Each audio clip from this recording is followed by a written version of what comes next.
Hi, welcome to the series of Jaspersoft reports. In this video, we are going to see the overview of Jaspersoft reports. The agenda for this session is, firstly, I will walk you through on what are the software components for Jasper reports. Secondly, we take a look at the system requirements and download and installation process of the components. Thirdly, we learn about the report lifecycle in Jaspersoft Design Studio. And finally, we will see the user interface for the Design Studio.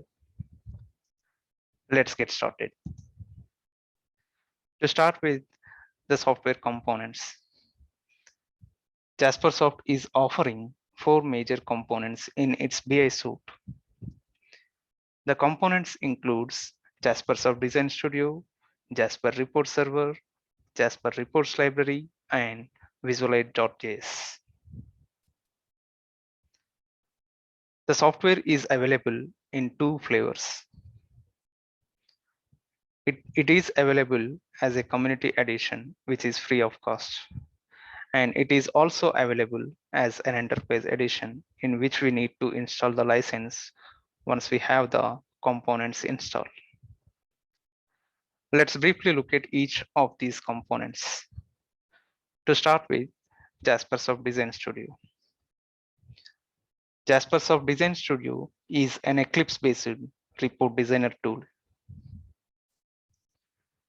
Jaspersoft Design Studio is used to design the pixel-perfect report layouts. The report layouts can contain elements such as charts, images, text fields, labels, cross-type components, and many more. It supports 11 different types of report exports. For instance, it supports Microsoft Word export, Microsoft PPT export, Microsoft Excel export, and it also supports PDF export. Now, what is Jasper Report Server? Jasper Report Server is a Java-based web application, and it by default runs on Timecast server. Jasper Report Server is used to create ad hoc reports based on views. It is also used to present the reports developed in Design Studio. We can create data-rich dashboards on Jasper Server to convey the business trends. Jasper Report Server provides shared services such as security, repository, and scheduling of reports. Now let us see what is Jasper Reports Library. Jasper Reports Library is an open source Java-based API framework. The report engine, that means the Design Studio or the server, is written using Jasper Reports Library. Now what is Visualize.js? Visualize.js is a JavaScript-based API. It is used to create web pages and web applications that seamlessly embed reports for complex interaction. Using Visualize.js, we can control the look and feel of all elements using CSS script.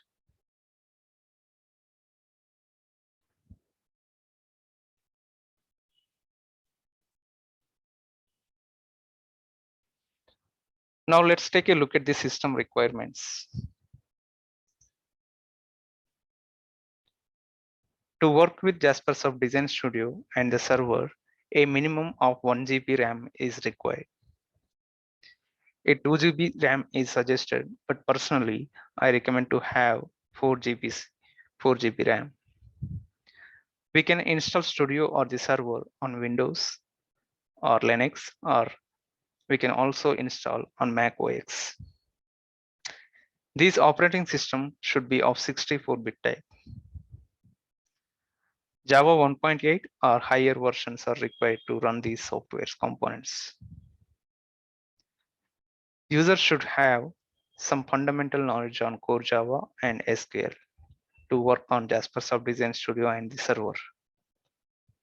Any prior knowledge on any of the BI tools, for example, if the user has knowledge on Power BI or Tableau, that knowledge is an added advantage to learn Jaspersoft Studio and the server.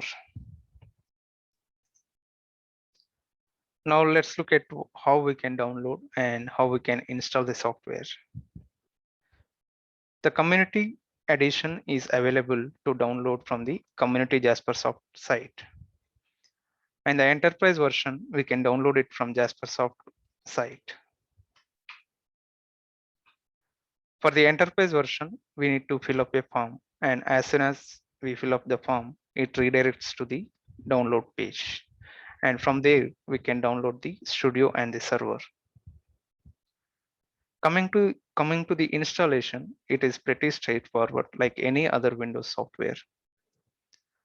So the components are shipped as .exe files. We just need to double click and proceed as per the instruction shows up on the Windows.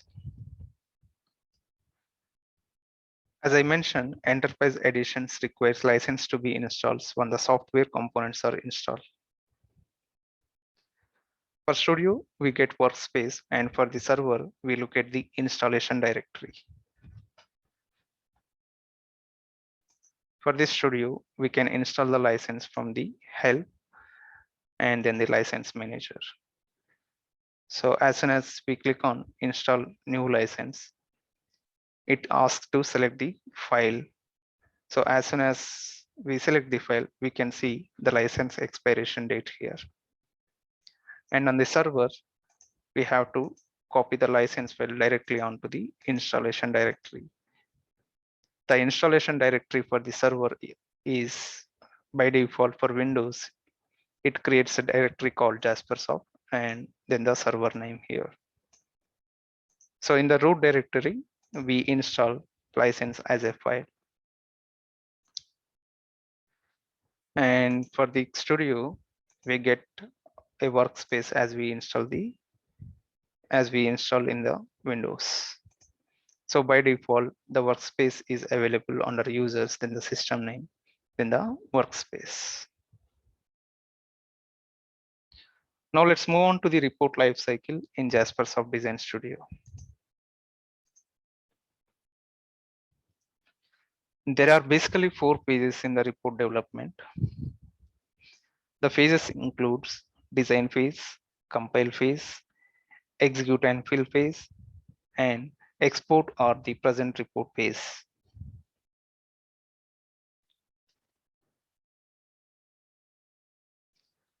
Let's briefly look at each of these phases. To start with, the design phase. In the design phase, we create a file called .jrxml file, which is an XML layout for the report.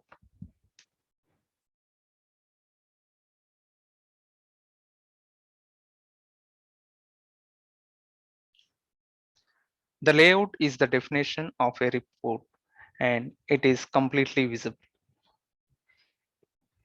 In the design phase, we feed the report with available components from the palette view.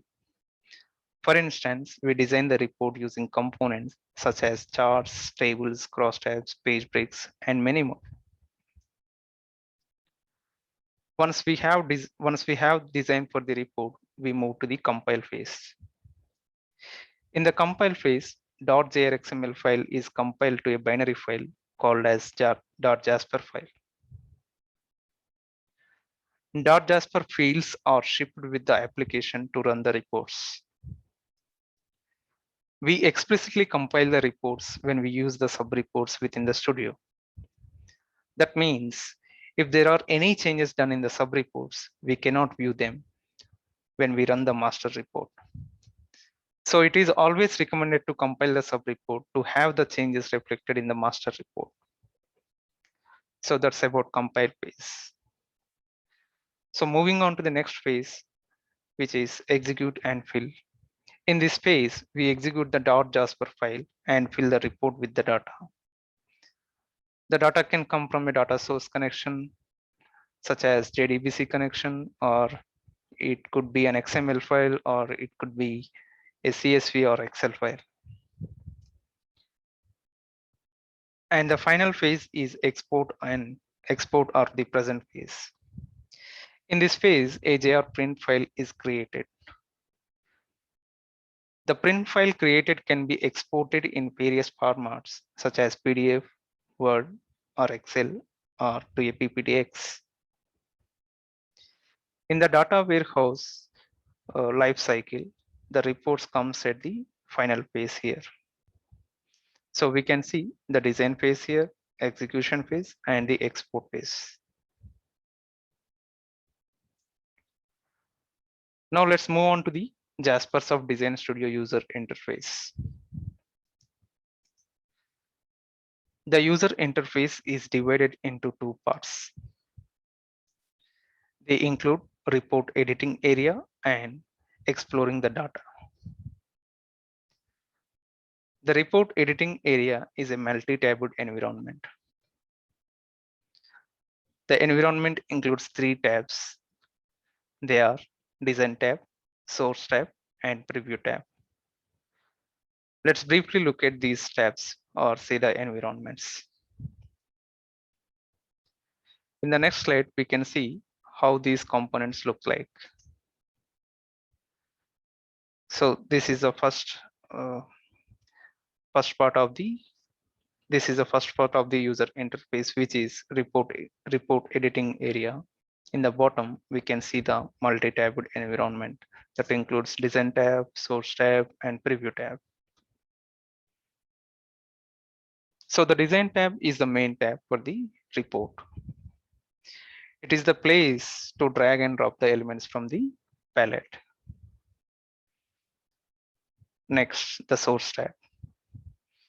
The Source tab contains the XML code for the report layout and for the elements of a report. This source will be in the form of XML tags. Preview tab. Preview tab lets users run the report by supplying parameters. Now let's look at the different views available for the studio. Generally, using views, users can explore the data throughout the report development process. Views are borrowed from the Eclipse tool again here. There are several views that are available for Studio.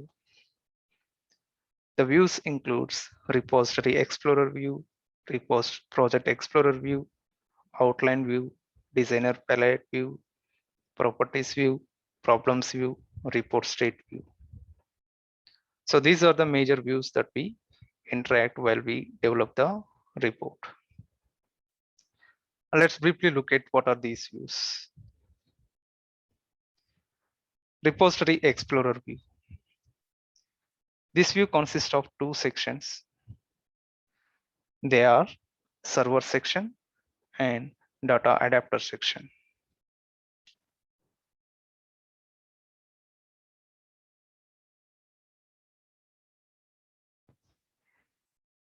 Server section. In the server section, we connect to a given Jaspersoft server. This section generally lists the various connections that we create. For example, in the development process, we connect to development server, or we connect to production server, or we can connect to a stage server in this section. Now the data adapter.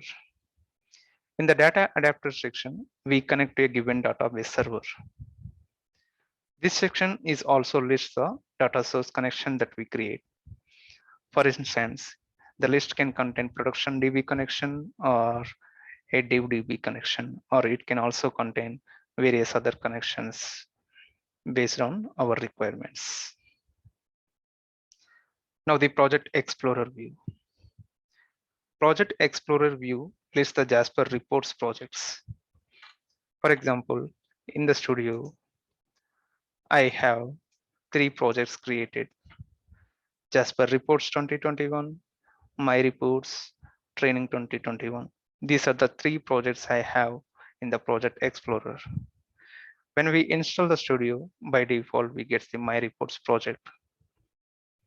If we expand any of these projects, we can see this project is shipped with JRE system library, Jasper reports library, and Jasper server library. So every project that we create will ships with these three components inside the project folder. Now the outline view. Outline view specifies the structure of the report in a tree format. This is a hierarchical structure, and the root element we call it as the report name. Now the designer palette. The palette consists of collection of report elements. The elements are divided into three parts in the palette view.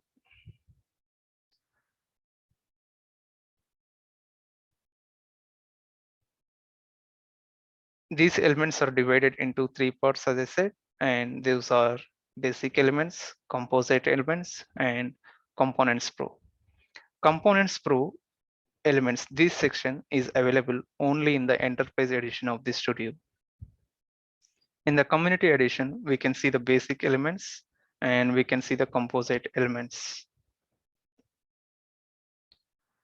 Now let's move on to the properties view. Properties view specifies the properties of a selected element. For example, on the outline view, I am selecting the report name here, and so just select the element as the report name here, right click on this one, and then click on the show properties. So this section, it specifies the properties of the selected element. In this case, I have selected the report name, so I can see all the properties that I can apply on the report. For example, if I click on this title band, we can see the properties of this particular section. Now, problems view. Problems view specifies the list of problems or errors. We can see it. We can see the problems view just beside to the properties view here. So this will list out the problems or the errors that occurs in the process of previewing the report. Report state view. Report state view displays the status of a report when we run it. The status includes compilation time, filling time, report execution time, and how much time it took to export the report, and how many number of pages the report contains. And it also displays various other informations like processor records count, field size, and few other properties here. These all views, repository explorer, or the outline, or the palette, or properties problems, these views are get enabled for the report as we save it as a .jrxml file. That means unless we save the file, we cannot see these views enabled for the report. So this brings us to the end of the session on the overview of Jasper reports. I hope that you are a little clearer on what we discussed in this session. Before we wrap up, let's do a quick recap of what we saw in this video. Before that, let's see what QA we have for this session. So can we design a report without Studio? The answer is yes, we can create a report without Studio. We can design a report as an XML file in any text editor, but it is very difficult to remember all the tags supported by the Jasper reports library. So we use the drag and drop tool, nothing but the Studio, which will convert the visual elements into XML code. For example, I have this empty report created. If I look at this source, we can see the layout is converted as XML tags, and the elements also converted as an XML tags. So before we wrap up, let's do a quick recap of what we saw in this video. So firstly, I have walked you through on what are the software components. Secondly, we took a look at the system requirements, download, and the installation of the components. And thirdly, we have learned about the report lifecycle in the studio. And finally, we have seen the user interface for the design studio. So that's all for this video. Thank you for watching. Stay tuned for more updates.